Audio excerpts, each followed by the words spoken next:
huge number of Democrats who believe that the Russians changed the outcome of the election in 2016, but they're just flabbergasted that Donald Trump is daring to suggest that this election might have been rigged or might be fraudulent.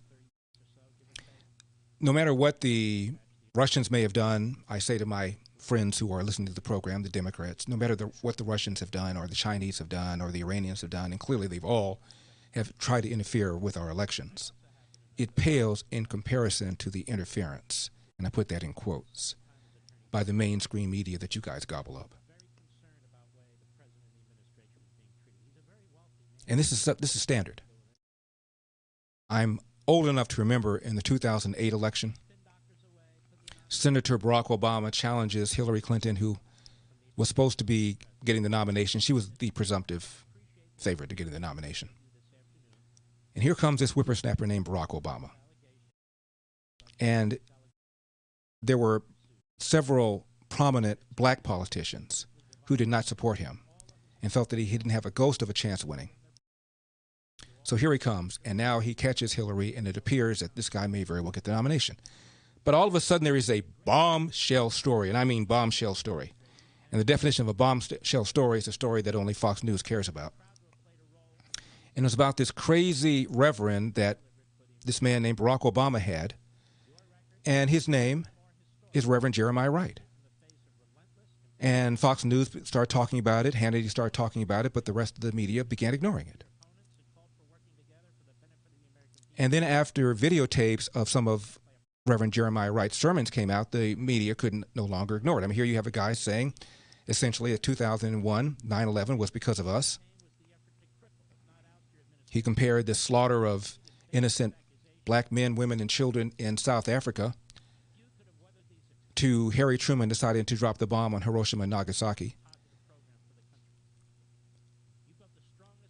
And there was a group of journalists, in an informal group of journalists known as journalists, and they shared stories. They're all left-wing.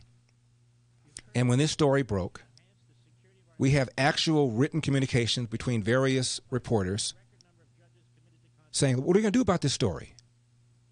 This story's got to be spiked. We've got to deal with this. And one reporter, and I put that in quotes because that's what his job is, report, literally said, let's find a conservative Republican and accuse him of racism. It could be Karl Rove. It could be Fred Barnes. Fred Barnes was a journalist opinion journalist with the Weekly Standard. Let's just find somebody and accuse him of racism to change the subject. They've done the same thing with Hunter Biden. New York Post breaks this story days before the election. This is a bombshell.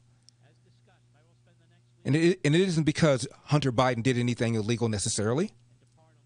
It's because Joe Biden has for months denied knowing anything whatsoever about his son's business, let alone that he met with any of his son's colleagues, business associates. And it turns out Tony Bobulinski, the longtime business associate of Hunter, who broke with Hunter, goes public and says he met with Joe Biden for some time. And also worked with Joe Biden's brother. And when he said to Joe Biden's brother, look, isn't this kind of dicey for you to be involved in something like this? Joe Biden's brother said, we have plausible deniability. So this story broke. Tony Bobulinski goes public. Of course, on Fox, nobody else cares. And what did the mainstream media say? They said this is Russian disinformation. You have a letter signed by 50-some-odd FBI agents saying this is Russian disinformation.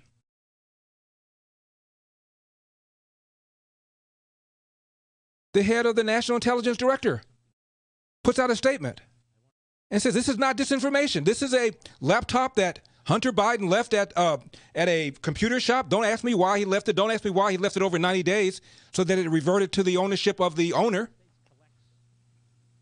who took it to the FBI.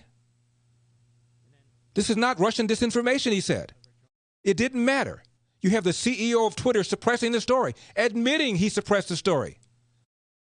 And said, well, we couldn't tell whether or not this information was obtained from a hacking, so therefore, like you care whether or not something is obtained because of a hacking. And he admitted they shouldn't have done it. But the story was spiked. And now you have these two bombshell stories. Eric Swalwell, who ran for president, who for 3 years accused President Donald Trump of being a Russian asset, now having a relationship apparently undercover, and I mean figuratively and literally, with a Russian spy. And MSNBC donates 0 minutes to the story. And now you have another Hunter Biden story, this time Hunter Biden himself acknowledging that he is under investigation, allegedly for income tax violations. Completely corroborating the Hunter Biden story that came before the election, that the mainstream media undermined, dismissed. You've got Project Veritas having Jeff Zucker, the CEO of CNN, on tape conspiring with a senior reporter to spike the story. This is nothing more than Fox News, they said, nothing more than Russian disinformation. 30% of Biden's voters said they knew nothing about the story, and enough say they would have switched had they known about the story, that the election would have gone to Donald Trump. Is this thing on? John Eastman up next. I'm Larry Elder.